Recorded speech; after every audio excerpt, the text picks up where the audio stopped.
आता त्याचं पण काय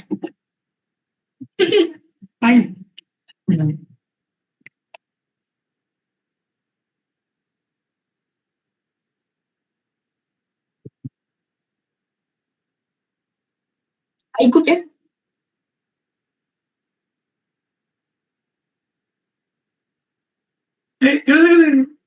ते नको बंद करू उलट तर राहू दे लाईट मला मध्ये बाल मोडे नको येलो वाटत आहे इस्माईल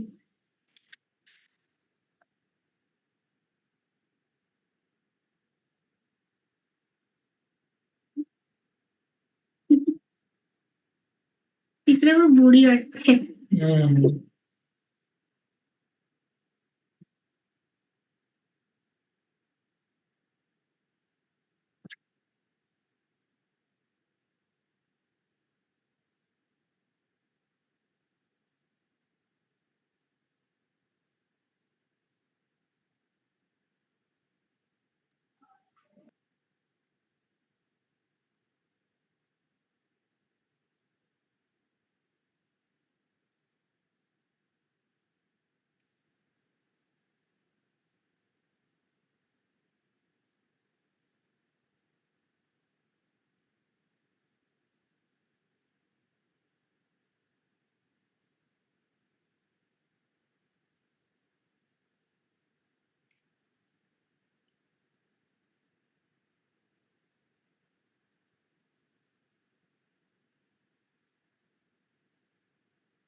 सबको सादर जय जिनेंद्र।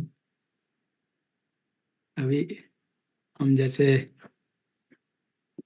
इस प्रोग्राम के शुरुआत करने से पहले 3 बार नमोकार मंत्र मन में बोलते हैं। सभी लोग अपना नमोकार मंत्र का उच्चारण करें। नमो हरिहंताणं नमो सिद्धाणं नमो हरियाणं नमो वज्रयानं नमो लुचुब्राह्मणं नमो हरिहंताणं नमो सिद्धाणं नमो हरियाणं नमो वज्रयानं नमो लुचुब्राह्मणं नमो हरिहंताणं नमो सिद्धाणं नमो हरियाणं नमो वज्रयानं नमो लुचुब्राह्मणं मंगलम भगवान वीरो मंगलम गौतमो गणे मंगलम कुंकुंदाद्यो जैन धर्मोस्तु मंगलम। सभी से सादा जय जिनेंद्र।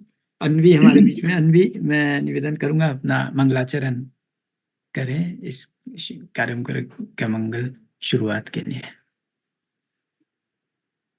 अनवी।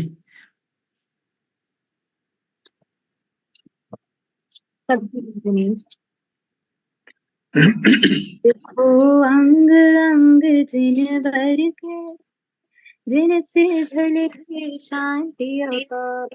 देखो अंग अंग जिन भर के जिनसे झलके शांति अपार।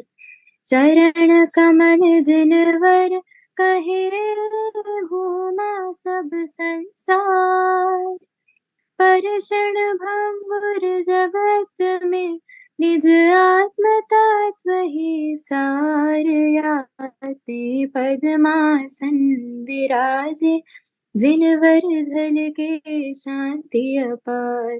निरखो अंग अंग जिनवर के जिनसे झलके शांति अपार। हस्त युगल जिनवर कहे पर का करता हो। ऐसी मिथ्या बुद्धि से ही भ्रमण चतुर गति हो। आते पद्मासन विराजे जिनवर झलके शांति अपार। निरखो अंग अंग जिनवर के जिनसे झलके शांति अपार। बहुत बहुत धन्यवाद। और आज के हमारे अध्यक्ष दिलीप बोबरा साहब फ्रॉम फिनिक्स, यूएसए। उनकी आज्ञा लेते हुए मैं निवेदन करूंगा अनीता दीदी से कि वह हमको अपना आशीर्वचन 1 मिनट का दें और इस कार्यक्रम की शुरुआत कराएं। तरण ज्ञान सागर गुरु तारो मुझे ऋषि, करुणा करो कर से दो आशीष। बोलिए देवादिदेव 1008 श्री महावीर भगवान की जय। बोलिए संत शिरोमणि आचार्य श्री विद्यासागर जी महाराज की जय। बोलिए जन जन की आस्था के केंद्र नव चेतना प्रदायक सराकोद्धारक षष्ठ पट्टाचार्य श्री ज्ञान सागर जी महाराज की जय। बोलिए परम पूज्य आचार्य श्री गे सागर जी महाराज की जय।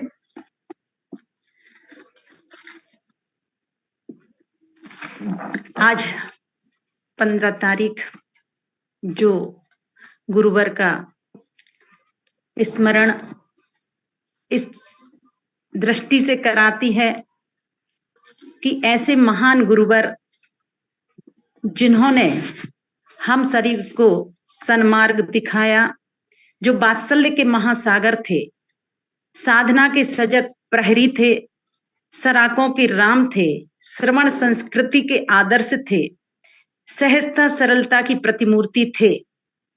निश्चित रूप से ऐसे पूज्य गुरुदेव सतत हमारे हृदय में स्थान प्राप्त किए हुए हैं। आज जैन फिलॉसफी के माध्यम से हमारी भावनात्मक बुद्धिमत्ता को फिर से मजबूत करना, इस विषय पर संगोष्ठी का आयोजन किया गया है।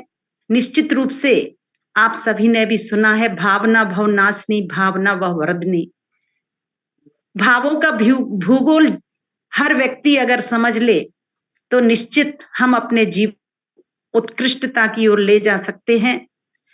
चूंकि जैन दर्शन में भावों के उतार चढ़ाव को ही गुणस्थान कहा गया है। जिस तरह से व्यक्ति बाहर की साज संभाल करता है, अगर अपने भावों की संभाल करे तो भाव संभल जाएगा, और अगर भाव बिगड़ जाएंगे तो हमारा भाव भी बिगड़ जाएगा। हम अगर अपने भावों का लेखा जोखा करें तो लगता है पल में हमारे भाव कुछ होते हैं, पल में हमारे भाव कुछ होते हैं। सभी को ज्ञात है उस तंदुल मत्स्य की घटना, जो राघव मच्छ के कान में रहता है, और जब वह देखता है कि ये राघव मच्छ कैसा है, इतने बड़े बड़े जीव जंतु इसके मुख में आ रहे हैं और ये बाहर निकाल रहा है, अगर मैं इस जगह होता तो सभी का भक्षण कर लेता, और ऐसे परिणामों के फलस्वरूप वह सप्तम नरक की आयु का बंद कर लिया करता है। ऐसे उदाहरण से हमें वास्तव में अपने भावों की संभाल करना है। हमारे भाव संभल जाएंगे तो हम अपने भाव को संभालने में माध्यम बनेंगे। परम पूज्य आचार्य श्री ज्ञान सागर जी महाराज श्री हमेशा अपने जीवन में जहां भावों की संभाल किया करते थे, वहीं पर समाज कल्याण की भावनाएं भी उनके अंदर बलवती थी। हम अपने मनोबल को मजबूत करने के लिए मां जिनवाणी का रसास्वादन करें, तभी हम अपने भावों की संभाल कर सकते हैं। पूज्य गुरुदेव के प्रति हम नमन करते हुए यही भावना भाएंगे कि इस रत्न गर्भा ने मात्र अचेतन रत्नों को ही जन्म नहीं दिया, अपितु चेतन रत्नों को भी जन्म दिया है। उन्हीं में से एक देदीप्यमान रत्न है आचार्य श्री ज्ञान सागर जी महाराज, जो धर्म क्षेत्र के वीर, अतिवीर और महावीर थे। पूज्य गुरुदेव के विचारों को किसी काल देश में नहीं बांधा जा सकता है। उन्होंने अनगिनत लोगों को शीतलता, साधना, साहित्य सृजन का मंत्र देकर सफल जीवन का मार्ग प्रशस्त किया है। ऐसे पूज्य गुरुदेव के श्री चरणों में हम नमन करते हैं और यही भावना भाते हैं कि पूज्य गुरुदेव के आदेशों का, निर्देशों का हम पालन करें और हम लक्ष्य को प्राप्त हो। इन्हीं भावनाओं के साथ आप सभी का जो प्रयास है बहुत है, आगे इसी तरह से आप सभी इस कड़ी को आगे बढ़ाते रहें। बोलिए परम पूज्य आचार्य रत्न श्री ज्ञान सागर जी महाराज की जय। जय। बहुत धन्यवाद दीदी। और आचार्य ज्ञान सागर महाराज जी का हमारे पर आशीर्वाद बना रहे हमेशा, और हम उनके बतावे मार्ग पे, जैसा दीदी ने कहा, चलते रहें। और अपने, उन्होंने तो जन जन की आस्था थे, बच्चे से लेके और बूढ़े तक। 4 साल का बच्चा भी उनका भक्त था, और 80 साल का लोग भी उनके भक्ति थे। तो ऐसे ज्ञान सागर महाराज जी, और जो पूरे डायरेक्शन जिनके जो थे, विजन जो था, बहुत ही उच्च कोटि का था। मैं अभी निवेदन करूंगा कि हमको गुरु के दर्शन कराएं। प्रोफेसर अशोक जैन साहब चित्र अनावरण करके, ऐसे गुरु की छवि निहारने से ही सारे काम करते हैं।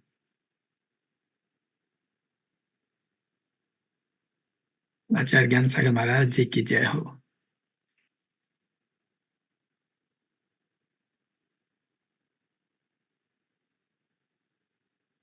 बहुत बहुत धन्यवाद अशोक जैन साहब।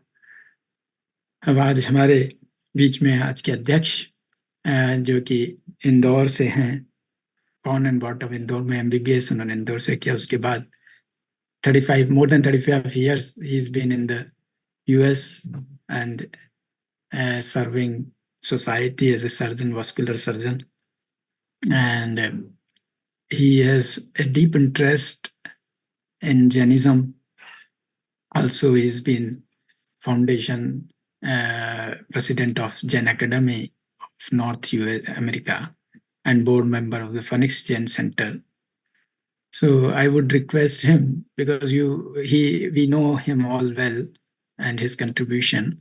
So I would request him to please invite our today's very dynamic and speaker, Professor Avkash Jadhav ji, and he is very kind enough to grace this occasion and accept our invitation. So I would request to introduce him and invite him for the lecture. Dr. Bubra sir. It's my privilege to introduce Professor Dr. Avkash Yadav. He heads the Department of History at St. Xavier's College, Mumbai. He is the founder of Kash Foundation, Mumbai.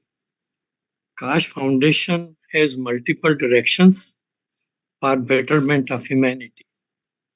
And I would request everybody, if they are not aware, to know more about Kash Foundation.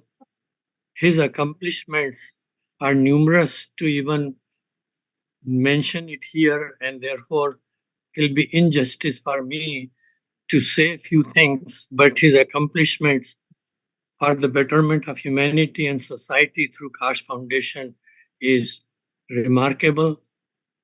He has multiple awards and accomplishments that if I say every one of them here, I don't think we will have time to listen to him. So without a delay, I'd like to introduce and ask him to enlighten us about the emotions and re-strengthening. As we know, as Anita Didi said, Bhav Sudre, Bhav Sudrega. So we are excited to listen his perspective of re-strengthening our emotional intelligence. Avkash ji. Thank you, Chairman sir. Thank you for your kind introduction. I would like to at the outset thank Gyan Sagar Foundation for inviting me for this very exclusive gathering. And it is, of course, a matter of great honor to be amidst with some scholars like you who have been doing the wonderful service. And also you are still promoting the values of Jainism. Now, my topic, in fact, is a topic which I am treading into quite new, because understanding the Jain philosophy is basically diving into an ocean and one lifetime in fact would be always short. मुझे लगता है कि हमारे एक कार्यकाल में हम जितना कुछ फिलॉसफी जैनिज्म में है शायद हम सीख पाए. तो मैंने एक प्रयास किया है, I have made an attempt to connect two aspects.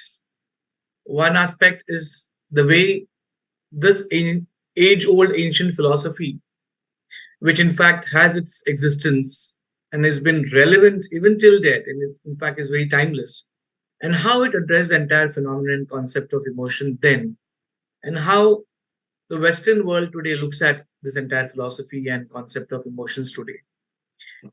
So my paper is divided into 3 components. I'll be explaining the concept of emotions,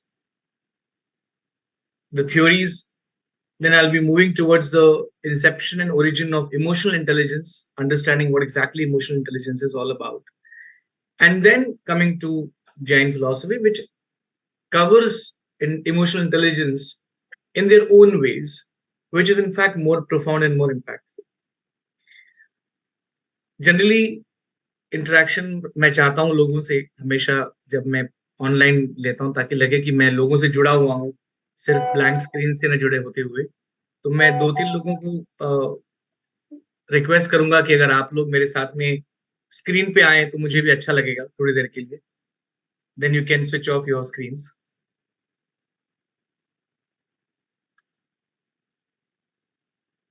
I have Khanna sir with me. I have my chairman with me. Okay. Can I have 1 or 2 people? Okay. Now, when I discussed about this topic with some of my friends, they were quite shocked, and they said, "What are you approaching at? A philosophy which is so age old and which perhaps is not even followed by many communities, and the communities which is very minuscule rather. How are you looking at them from applying the present contemporary aspect?" And I said, it is about life, and life is constant and consistent. Now, what do I have in my hand? I don't know if you can see it. It's a matchbox. Matchbox. Yes, the matchbox. So. Matchbox. Yes. Cloud. And can you see? Yeah. Can you see what is this?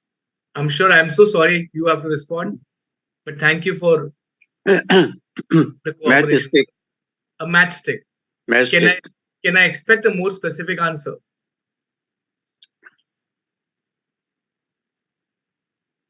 Can I expect a more specific answer? Source of light. It's a burnt matchstick. I just triggered it, and it is a burnt matchstick. So now, what I'll do is, this is supposed to be a concept where there is no life in this matchstick, which I remove. And the minute I trigger, I see life. I see a flame. I see a hope. And in fact, the blend and the combination of these 2 components, in fact, gives me the scope to light around. In a similar manner, when we understand the Jain philosophy, if we do not understand our existence, our purpose of life, we may waste our life like this matchstick, which was of no use. And it has lost its worth. But a matchstick which can, when it is ignited, can light a candle. That candle can light further more lamps. And eventually the light of hope continues. I begin my paper with a humble submission. Now, our concept of emotion, if at all we try to understand here, is more about mind, it is more about body, and it is more about soul. Okay. So in order to understand the human behavior effectively, how it deals with situations, we have to also understand the competency level of the emotions. That is the ability to recognize one's feelings. Are one's emotions appropriate in the way of expressing them? Are our emotions appropriate in the way we are constructing them in the thought process? Do we have appropriate emotion in perceiving others? Do we have emotions which can be expressed through verbal and also through non-verbal clues? Now, in a way, also emotion is about analyzing the messages we received from the possible interaction. Recording in progress. And when we see this, we see our emotions, in fact, in a way, regulate our behavior. So now, the emotional skills, in fact, are the most important part for our survival and for our existence, in fact, and the way we lead our life. It is equally important to manage our emotions. When we say manage our emotions, we also believe that it has to be managed in the form of our reactions. In fact, the emotional skills cannot be developed unless and until we have a blend of both social and emotional learning proficiency.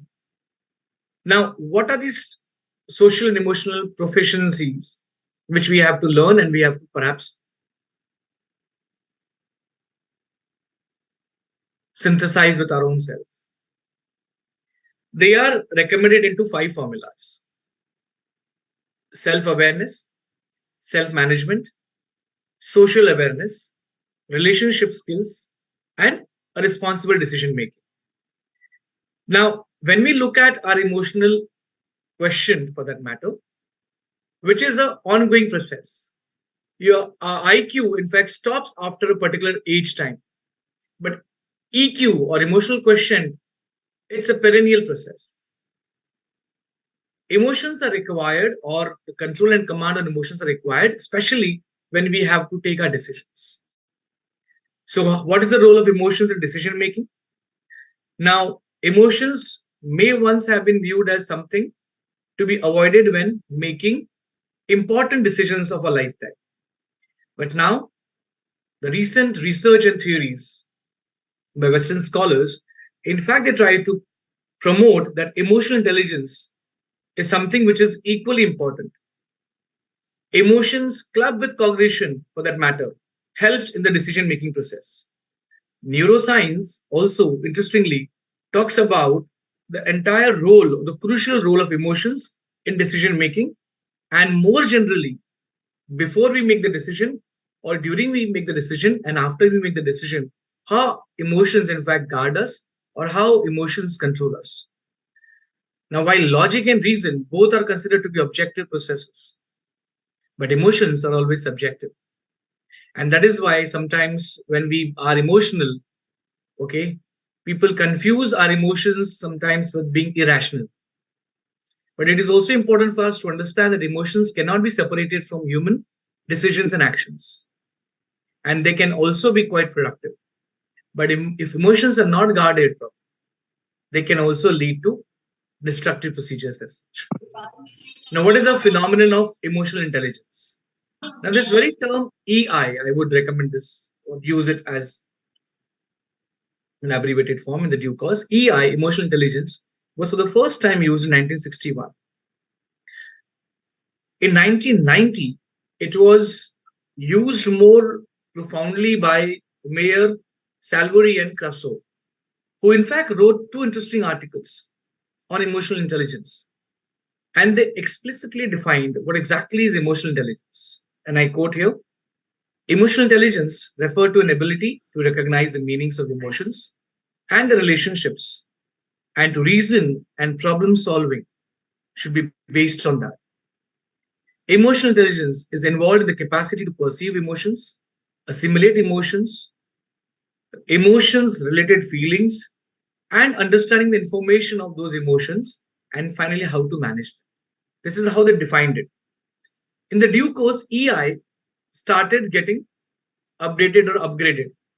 In 2004, the same bunch of scholars defined emotional intelligence as the capacity to reason about emotions and also to use emotions for enhanced thinking. It also includes the abilities to accurately perceive emotions, to access and generate emotions, to assist thought process, and also, most important, to understand that through emotions we acquire our knowledge, and these knowledge eventually regulate our behavior patterns. Emotional intelligence, in fact, have 4 primary branches to cater to. The first branch is perceive emotion. This branch 1, in fact, reflects about the perception of emotion and involves the capacity to recognize emotion in others. It can be a facial, or a gestural emotion or an expression. It also involves non-verbal perception and expression of emotion. Now, it can also be in the form of understanding the body language. That is the first branch of EI, emotional intelligence. Second branch of emotional intelligence is use of emotions to facilitate the thought. Now, this facilitation involves the capacity of emotions to assist our thinking. Most emotional theories, in fact, include the feeling component, and many also discuss the existence of distinctive physiological signs of some emotions. Now, part of this emotion also involves intelligence. That is, developing our existing knowledge based on our past experience also can lead to a different kind of emotional pattern or emotional behavior. The third branch is understand emotions. That is, the understanding of our emotion reflects the capacity to analyze the emotions, appreciate their probable trends over time, and also to understand their outcomes. The last branch is a branch which is more important and which is thoroughly discussed in the Jain philosophy. It is how to manage emotions. Now, emotional intelligence, which is promoted, explained, and propagated by the scholars in 2004, we have its strong references back in 3rd and 4th centuries. The fourth branch of emotion, which is about managing emotion, it reflects about the management of emotion, which necessarily involves the rest of the personality. That is, the emotions are managed in the context of individuals' goals, their knowledge, what they have acquired so far, and also the social awareness. Now, what are the components of emotional intelligence? On a very short note, the components of EI basically revolves around self-awareness. That is, do I have the ability to recognize a feeling? I'm sure if I ask you some emotions, you'll tell me the common and prominent emotions which we have is anger, jealousy, sadness, the emotions which in fact come out and which are in the visible form. But there are certain elements which we are only aware, which we cannot express to the outside world. So when we look at the components of EI, emotional intelligence, the first aspect is self-awareness. That is, do I recognize the feeling which I am going through? Does it happen very often with me? Can I accurately perform self-assessment of my emotions? And do I have the confidence of handling my emotions intelligence? The second component is the self-management or self-regulation. Now, it is the primary, or I would say most important part. That is the ability to keep disruptive emotions and impulses in check. That is to control the impulsive behavior. It is to maintain the standards of honesty and integrity. So when we look at the Jain philosophy, these emotions or the entire aspect of self-regulation is systematically promoted. And the followers are asked to work on the self-management and the self-regulation of the emotions there. It also covers the way we handle our situations, the way we handle our integrity, the way we take responsibility for our performances. It could be a positive performance or negative performance. The way we handle the change which occurs after our emotions are exhibited. And finally, are we comfortable in accepting novel ideas or the new approaches? That's the second component of emotional intelligence. Third component is motivation.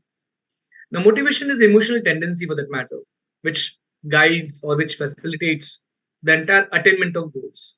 So many times my goals, in fact, have a precursor, and my precursor is basically my emotion, the reason why I am looking forward to attain that particular goal.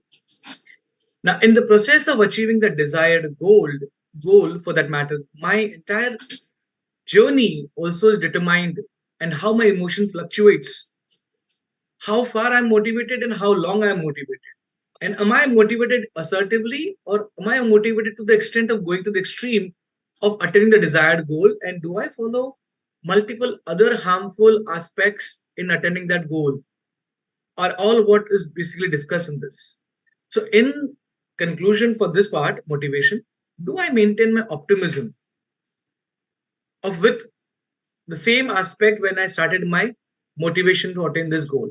So is my emotion consistent, or do I see changes in my emotions for that matter? Fourth aspect is empathy. Again, understanding others, being aware of others' needs, perspectives, feelings, concerns, and also sensing the development needs. Now, all these aspects will only occur, you'll come to fourth stage only if you know your emotions well. Only then you'll be able to identify or understand other people's emotions. There is a difference between sympathy and empathy.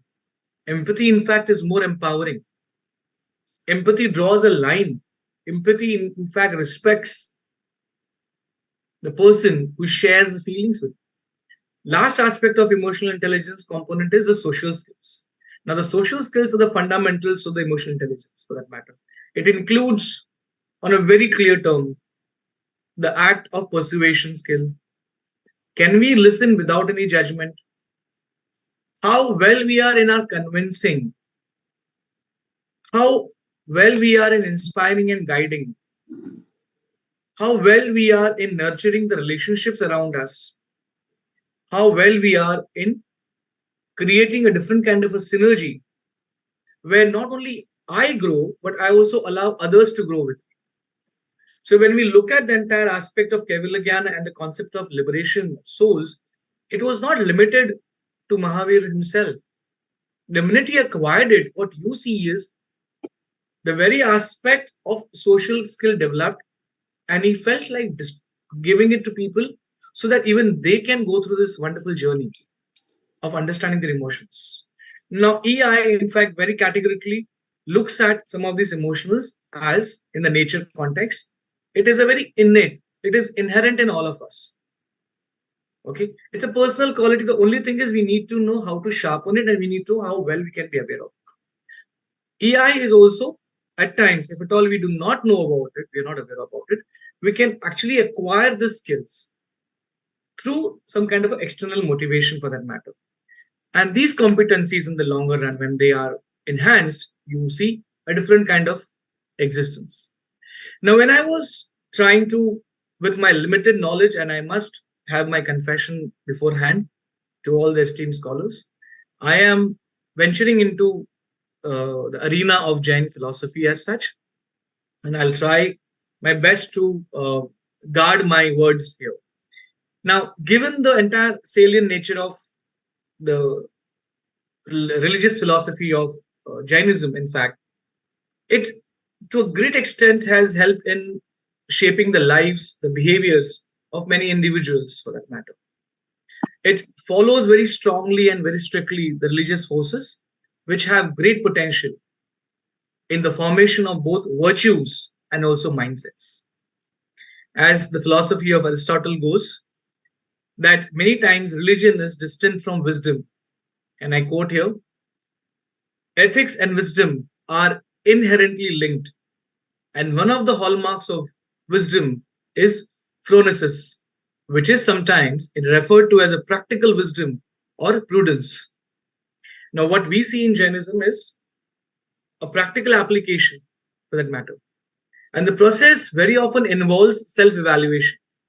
It gives us choices in hand.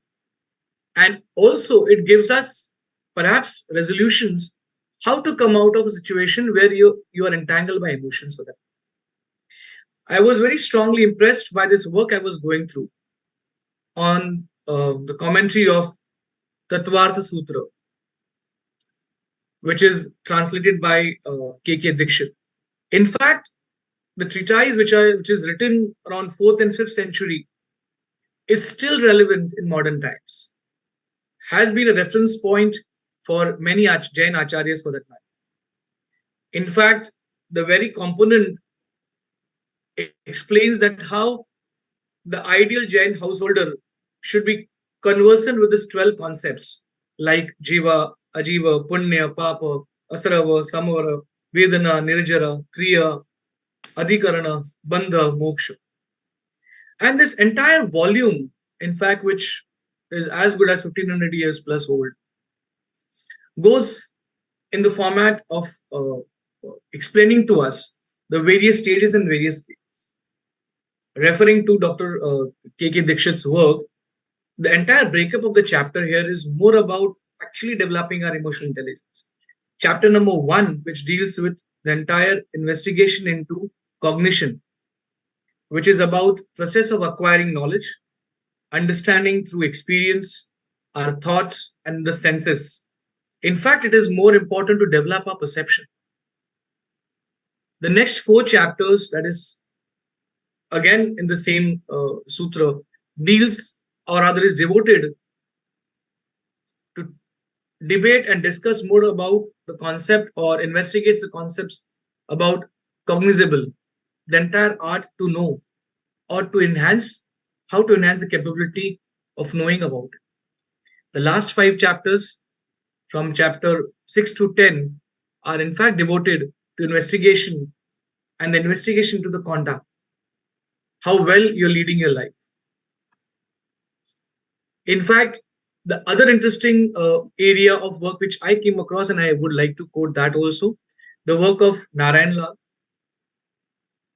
In his wonderful article on philosophy of mind, a Jain perspective, he looks at the entire phenomenon of understanding emotion and the existence of the human being into the format. And according to him, he says the living being, in fact, is commonly divided into 3 bodies: physical, then tejas, and then the karma body. The physical body can be sensed, but the other 2 bodies, that is tejas and karma, are invisible. The physical body is a subject of science, and it is in fact studied in great detail. But the tejas body, in fact, and the karma body is something which is again very subjective. It depends on individual and individual, how they perceive, how they absorb, and how they try to understand these other 2 aspects. The tejas body, in fact, further elaborates, I quote Narayan Lal, he further elaborates that it has 2 more functions. One, to manage the body systems, and second, to support and provide control of the physical body. These functions are discharged with the help of prana, or the energy. While attributing the 3rd component or the 3rd aspect of the body, that is the karma body, in fact, which he goes on mentioning and explaining, the karma body, in fact, is combined with the tejas body, and they never depart. And both of them are always in union with the soul. And this union is maintained till the soul attains the state of emancipation. They together are referred to in a very subtle way as Sukshma Sharira. And in all, our existence, in fact, is at the 3 levels. That is the soul, the mind, and the body. And the soul is also the source of intelligence. The mind, in fact, in a very subtle way, is the executive and the regulatory body. Unless and until you control your mind, you control your body, you will not be able to control your soul. You will not be able to go closer to your soul. In fact, the relationship between brain and mind, for that matter, is more elaborately discussed in the Jain philosophy. The brain is seen as a center for information storage and processing. Its activity is regulated by the mind, which in turn is conditioned by the soul. The conscious experience is made by the soul, not by the mind. The Jain model of soul, mind, and body avoids all objections which is raised against dualism as the interaction between soul and the karma body, that is unconscious part of the mind. It is also assumed to be based on parallelism, and that between mind and body is through radiations, not violating the law of conservation of energy. Now here, the entire concept of emotion, in fact, is looked upon as a mental activity, which is followed by physical expressions and actions. Now, Western thinkers and philosophers, in fact, look at emotions as very complex psychophysiological experiences, which is influenced very often by the biochemical activity of the body and the environment very often. But in Jainism, bhava is the mode of soul determined by the rise, suppression, or the annihilation of karma, which is accompanied by the following activity in the body in the form of physical expression and actions. Emotion is an aspect or component of bhava. Now, comparing it with the Western model, the stimuli for emotions come from either the body or the environment, whereas in Jainism, these sources are auxiliary causes for changes in the state of the soul. And the main cause of transformation, the state of the soul, on the account of the activity in the karma body, for that matter, we need to have a very clear approach, or we need to have a clear understanding how we handle our emotions or bhava. So if at all we know how to handle our emotions and bhava, we will be able to handle our mental activity and physical changes in the body. So as per the Jain philosophy, emotions provide the effective component for motivation, for positive or the negative, and also it gives us energy in our reactions. My reactions, my behavior, again, is monitored by our bhava. In fact, the very term bhava is rather used in much wider context in Jainism, referring to a range of capacities of the soul. Bhava and emotion is a mode of jiva, which is actually occurring due to the rise of karma. In fact, what is that corrupts our journey to liberation, our journey to Keval Jnana? Here, the concept of passion is discussed. The hindrance to attaining the liberation of soul, in fact, is attributed to these four categories. One is Krodha, Mana, Maya, and Lobha.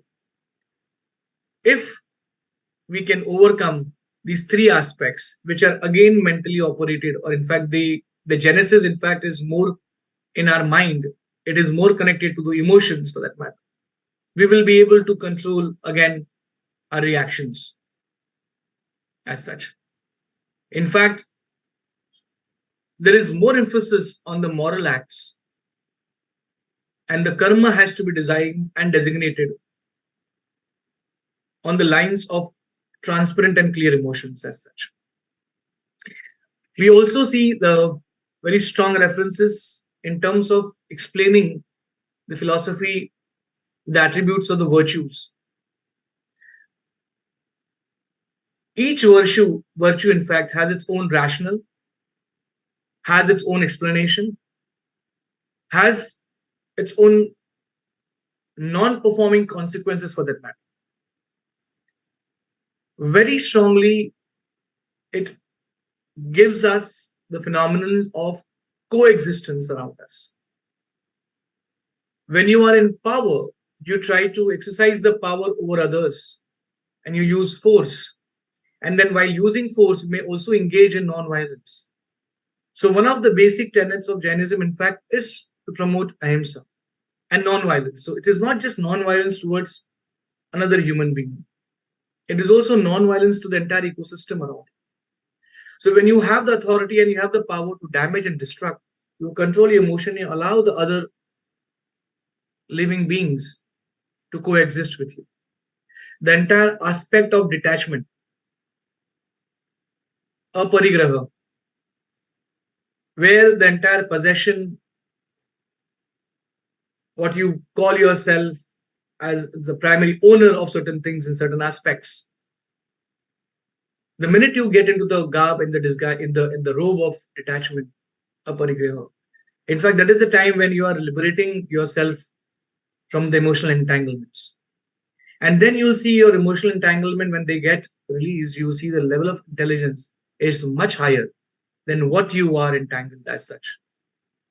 Because aparigraha, detachment, in fact, is nothing else but again leaving the command, releasing it, and accepting the fact of the life that nothing belongs to me and everything here is impermanent. Another aspect which in fact goes very strongly is the anikantavad, where you accept the agreement that there is nothing called absolute. And this agreement, or for that matter, acceptance, such, it allows you to, in fact, grow. Not only grow, it also allows you to accept ideas with an open mind. The very element, if at all we look at it from the contemporary society, the very element of competition gets reduced here. The aspect of speaking truth or satya. And lastly, and most important, to avoid any form of harm through verbal, non-verbal, through your means of livelihood, and through existence, and to guide and direct your life towards its purpose. In fact, these Jain virtues are really important to a great extent to control a lot of our emotions which come out of greed, which come out of krodh. It gives us more clarity, and the more clarity is basically better for the decision making. So when I look at the dots of Jain philosophy in terms of EI, and I look at the way a society is moving towards, we have a society which is becoming socially less sensitive. We are a society now which is becoming more emotionally vulnerable. We are a society which is half the time stressed, confused. A society which somewhere is in quest and search. A society which does not really know who they are and what their existence is for. Amidst all this, a philosophy, a Jain philosophy for that, can definitely provide the required light. In order to perhaps have a more steady, stable, serene, calm life, we need to work on emotions. And researchers today, when they very strongly advocate EI, in fact, they very strongly suggest that a higher level of emotional intelligence, in fact, will allow us to integrate thoughts in a better way, will allow us to understand the situations and how to react in a better way. And we will be able to develop a good management skills. We will be also able to, in fact, identify certain signals which are not necessary to react on. Identifying certain emotional information and then filtering it down to what extent it is relevant to me, and do I react to it, or is my reaction necessary for that matter. These emotional information for that matter can be conveyed through multiple communication channels as such. So do we require a high EI today? And what is a high EI individual for that matter? A high EI or highly intelligent, emotionally intelligent person for that matter is mostly a central or other a person with a better perceived emotions.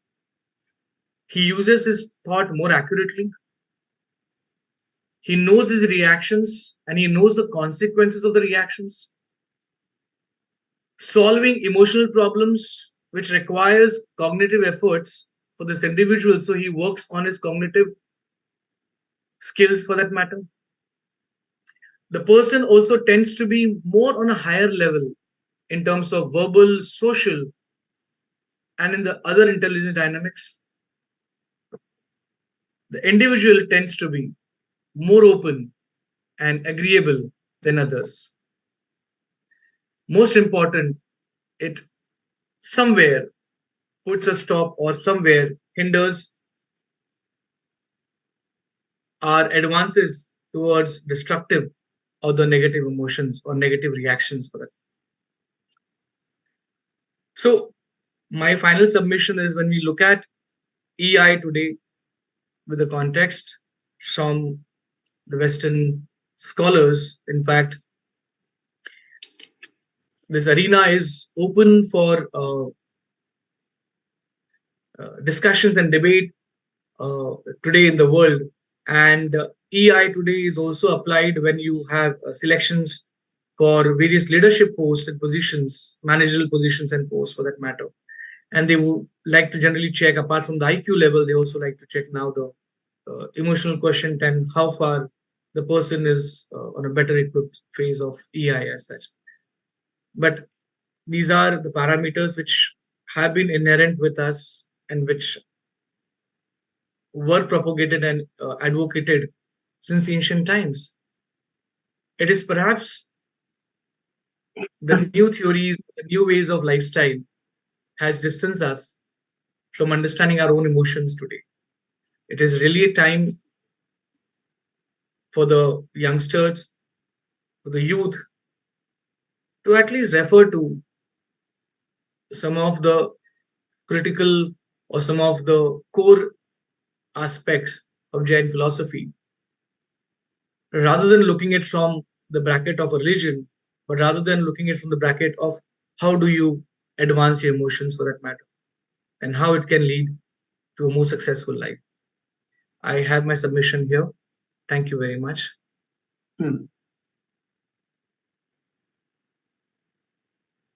It was a beautiful presentation of relationships of emotions to the karmic body, and therefore of improvement of the soul and purity and living a life with controlled emotions to control the karmic body for future lives. So thank you. I invite people for question and answers.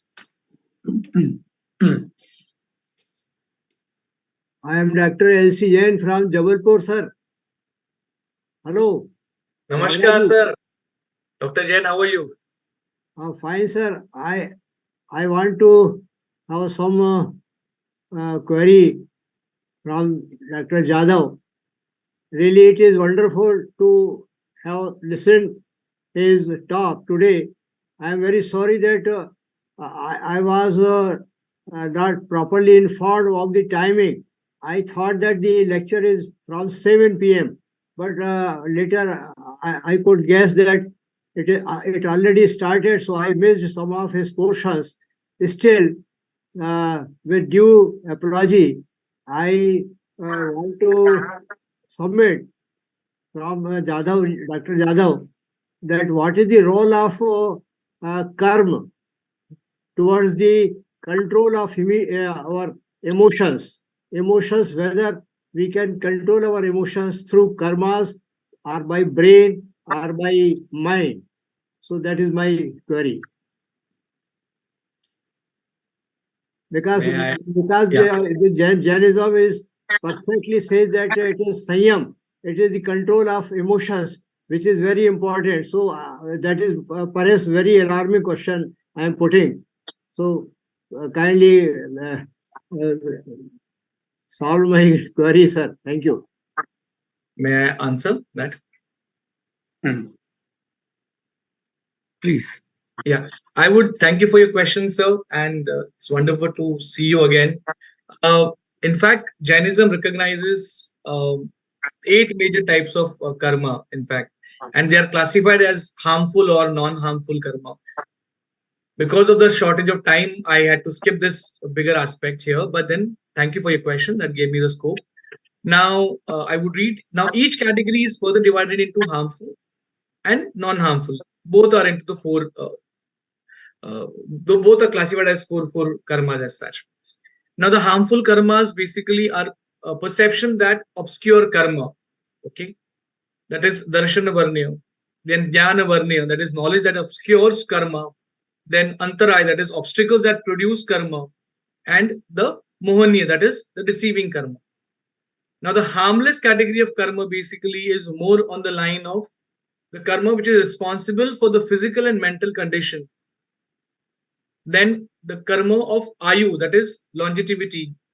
Then the karma which is more attributed towards the spiritual potential, and finally the karma, which is attributed to the experience of pleasant and unpleasant sensations as such. Now, in fact, the entire phenomenon of karma, which with due submission, the way I look at it, the way it is connoted in the Hindu philosophy, I am just playing. Perhaps it is not only about the action, the needs, it's basically about the way you are conducting it. It is more about the approach. And if your emotions identify the harmful karmas and the less harmful karmas or the harmless karmas, in fact, for that matter, you will be directed towards the entire liberation of soul as such. So before you begin your karma, before you begin your action, your deed, if the classification is made very clearly about it, I think you'll be self-directed towards that particular point. That is what I would like to answer. But I am open to any kind of corrections on my. No, sir. So, thank you, sir. But I know about all the 4 Ghatiya karmas and 4 Aghatiya karmas. That is all right there. But I simply wanted to know who is the controlling factor? What is the controlling factor towards the emotions which are generated? How we can control our emotions? Whether the emotions are controlled by the karmas or by mind or by brain? Which is what is the function of all these 3 in controlling the emotions? That is my question. In fact, these karmas, when we look at it, that's what I have understood, are more based on our beliefs and our notions. Now, my beliefs and my notions can also be attributed to my past experiences as such. Maybe my past experience sometimes guide these karmas. Now, when I was looking at the comparative of emotional intelligence and the way bhava is discussed here, it is more about, can I program my mind? Because my mind, in fact, is the one which commands these karmas. So if at all I work on the clarity of my mind, from my mind, that is the level of the genesis only, the wrong karmas or my wrong actions would not get initiated as such. So the controlling factor, if you're asking me, of course, it would be the mind. And the mind, in fact, is a very non-consistent phenomenon as such. Mind is generally called as a very wavery, mind is called very chanchal. But then when you bring stability to these emotions, and when you bring stability to emotions, you are already in command and control of your mind. The minute you command and control your mind, only then your other bhavas also get controlled. And when your other bhavas get controlled, automatically your karmas also get controlled in a way. So it is not just a linear process. In fact, you have multiple parameters here which are involved. Because the way we unfold our mind is always very subjective as such. It cannot be applied to one human being in the same totality to the other human being as well. Because we all share different experiences as such. And we all come from a different kind of atmosphere. And these eventually create our thought process. This creates our command. This creates our actions. And this also creates the way our mind functions. So how I react, I'll give you a simple example. 2 friends were walking on the street, and both of them, they witnessed a beggar, a lady in a very perilous condition. Now, one of the friend wanted to help that lady, but he did not have cash on him. So he requested his friend to lend some money. He took the money from his friend and he offered help to the beggar. Now, if at all you put this entire example in the theory of karma, who should get the benefit of a good karma? Should the person who engaged in charity get the benefit of the karma, or the person who gave the money should get the benefit of karma? In both. It's all right. Your example is very good, but simply the way I said, I am still in the process of venturing into this bigger ocean. Actually, emotions are, no doubt, they are produced in the mind. Emotions are produced in the mind. It is all right. But sometimes our emotions may be very dangerous, very, they are not religious from the point of view. There may be some distortion in our emotions. So I wanted to know whether it is the mind which will ultimately control our those wrong feelings, or whether it is brain who will control our wrong feelings, or whether it is karmas which will control.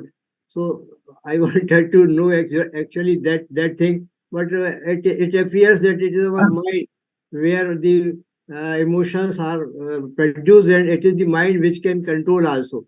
But I don't know what is the role of brain and karmas for controlling such emotions, wrong feelings, wrong emotions. So I could not find. Okay, Shall sir. Thank you, sir. Thank Shall you. we say that the mind is controlled? Can I Mind say is something? controlled by the soul. Khanna sir has questions, so please ask your question. Thank you. Om Arham Doksa. I have many questions, but I will confine myself to one only. You mentioned about 4 kashayas, Krodh, Man, Maya, Lobh. Now, from the childhood, we have been hearing about 5 kashayas, Kam, Krodh, Lobh, Moh, Ahankar. So you have not mentioned about Kam. Is it included in one of these 4? The reference I was taking for the 4 kashayas basically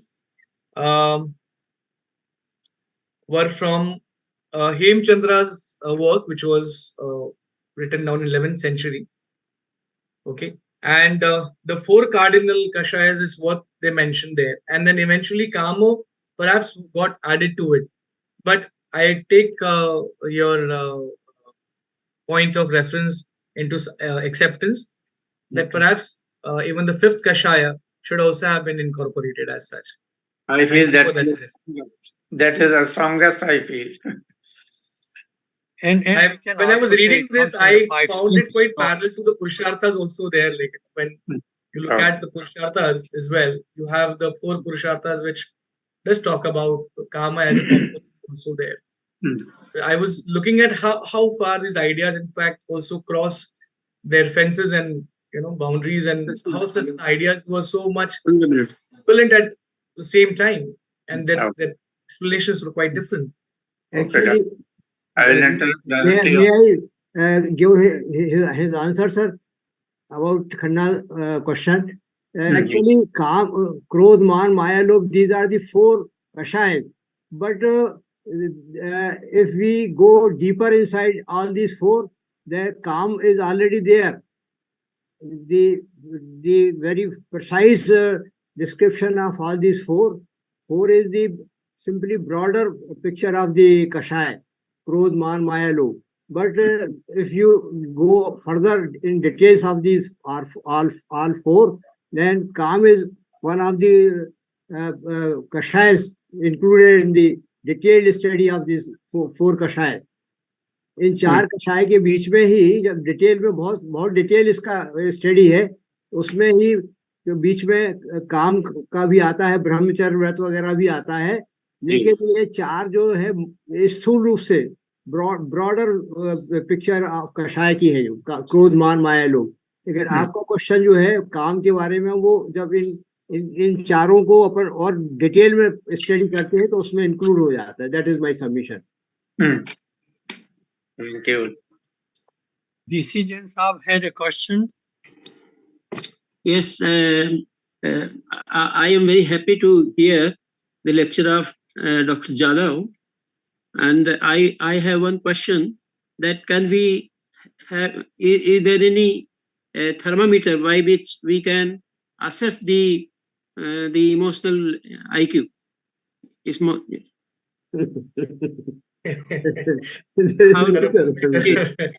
I was reading Desmond Morris' work, People Watching, and Desmond Morris talks about how body language can actually be a thermometer of what the person feels and how it emotes.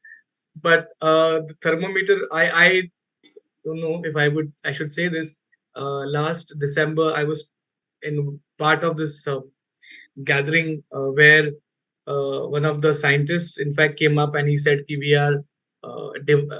have invented device to ascertain your energy, the kind of energy which you have, and and not only that, it will also ascertain, or it will also identify the upcoming ailments which you may have in your body. And that instrument basically was applied on few people, and then they managed to come up with the analysis. So it is as good as predicting what ailments they would get, and also understanding as per their energy, the energy which they are in.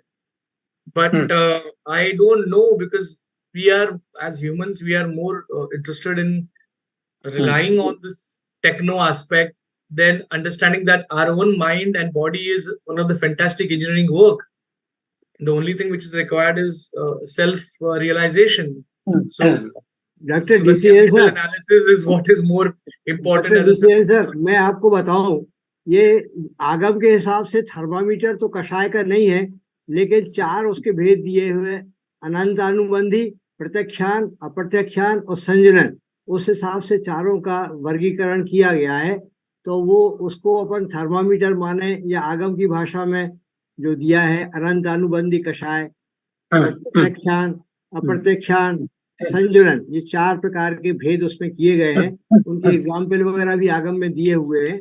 So I think that is very good. I think thermometer for finding out the degree of kashay. Dr. Saab, can we say that aura is the thermometer of emotional intelligence? जैसे doctor Jadav ने कहा, aura से जो आप कह रहे थे ना, 6 महीने बाद होने वाली बीमारी भी predict हो सकती है. That is aura. So aura is, can we say aura is thermometer of EI? No, aura is something different. I think doctor LC Jain साहब, आपका उत्तर बहुत अच्छा है. मेरे को एक बीमारी है ऑटिज्म करके. तो ऑटिज्म में द पर्सन है, the children born and when they grow they find difficulty in maintaining A emotional attachment with the parents. So initially the people they had difficulty in rating the disability grade. Now they have come out with a childhood rating autism scale, CARS. So that is how they structured questionnaire they prepared, and now they can quantitate how much is the disability of the child who has autism. So that is a very interesting part, that how a rating can be done. But I am very happy that Dr. L.C. Jansab, you have given me some guide. And thank you, sir. Thank you. Thank you very much. Thank you very much. Dr. And we have 6 leshas that we used as a thermometer too. Right. That's good. Ashok Jain sir. But today's lecture is very mind-blowing, and it has given a good insight that how we can think of in this direction. Thank you very much. Thank you, sir. Thank you. Thank you, sir. Thank you. Hello. Hello. May I say something? Doctor. Sogani ji, Sogani ji, बोलिए. सोगानी जी, कृपया हमको भी थोड़ा सूचना पहले से दे दिया करें. इस बार हमारे पास कोई सूचना नहीं आई, तो डॉक्टर देव कुमार जी ने हमको खबर किया, तो मैं इसमें उपस्थित हो गया, अन्यथा मैं इतना अच्छा लेक्चर मिस कर देता. हाँ, नहीं एक्चुअली बोले अशोक जैन साहब. Can I say something? जी please. Are you listening me? Yes, sir. Yes, sir. Okay. Yes. Okay. Thank you. Dr. Avkash ji, I am really grateful to you for a very informative lecture on re-strengthening our emotional intelligence. I am not asking any question. I am just adding to this topic that in Jain philosophy, one very important aspect has been given for re-strengthening our emotional intelligence. And that aspect is Barah Bhavna. Barah Bhavna. Anitya Bhavna, Ashrana Bhavna, Sansar Bhavna, Ekatva Bhavna, Anyatva Bhavna, Ashuchi, Ashraf, Sambhav, Nirjara, Lok, Bodhi, Durlabh. If one follows or one continuously think over these 12 bhavnas, then certainly he would re-strengthen his emotional intelligence. If we think over that, when I have come in this world, I have to go. Or Everybody is there around us at the time of our death, but nobody would save us. That is Ashran Bhavana. So in this way, all these 12 bhavanas which are given in Jain philosophy, they are very important. And if one follows and one practice and think over these all 12 bhavanas, he would be an excellent person. He would have no sorrow. He would have nothing. Everything is good. So that is my submission regarding Bharai Bhavana. Thank you very much. Thank you, sir. In fact, Professor Ashok Jain ji, बहुत अच्छा आपने you have given. I'll definitely take a note of this. ये जब I was discussing with some of my students also, तो उनका concept emotion का इतना अलग है. The way concepts of emotions were there in 18th century or 15th century and 6th century. So the changing notion of emotion also is quite different. I'll just give you a small example. In my class today itself, I asked them, what is the most precious thing which you have with you? Can you place it on the table? Most of them kept their devices on the table. Phone devices on the table. Now, I am not making basically a kind of a degenerative remark, but the most important aspect here for me was to understand, I thought at least one student would keep the pen on the table, because it is most important for me to be there in this lecture to pen down articulately whatever is taught. Now you see the emotions, मैं वो भी एक देख रहा था कि of course ये thanks to ज्ञान सागर foundation, I would really say, मुझे ये अगर opportunity मिली तो definitely मैं इसको एक अच्छा एक प्रोजेक्ट बनाना चाहूंगा, एक रिसर्च प्रोजेक्ट, कि किस तरह से चेंजिंग नोशन ऑफ इमोशंस भी आ जा रहा है, and the way youth is groping through this, कि जब उनको भी इसको कोरिलेट करना है तो क्या वो कोरिलेट कर पाएंगे with some of the Jain philosophy? Will they be able to understand the bhavs and bhavanas also? जैसे आपने 12 भावना बताई है, क्या शायद उनमें से 12 में से 12 उनके पास है भी या नहीं? Are they lacking some of this bhavs? Do they really understand the difference between compassion, passion and emotion also for that matter? तो ये भी एक, ऑफ कोर्स ये the way I said, thanks to Gyan Sagar, कि मुझे लगता है कि ये मेरे लिए एक अच्छा विषय आगे जाके रिसर्च का, मैं चाहूंगा इसको एक्सप्लोर करूं. बट आपके जो 12 भाव आपने बताए, मेरे पास करीबन 16 पेज का मैंने मेरा राइटअप बनाया है. और मैंने जैसे कहा स्टार्टिंग में, it is a ocean sir, और उस ओशन में इतने कम समय में शायद बहुत अच्छा दिया है. कम समय में आपने गागर में सागर भर दिया. शर्नाज जी कुछ कह सकते हैं? It was highly informative, mind-boggling, brainstorming.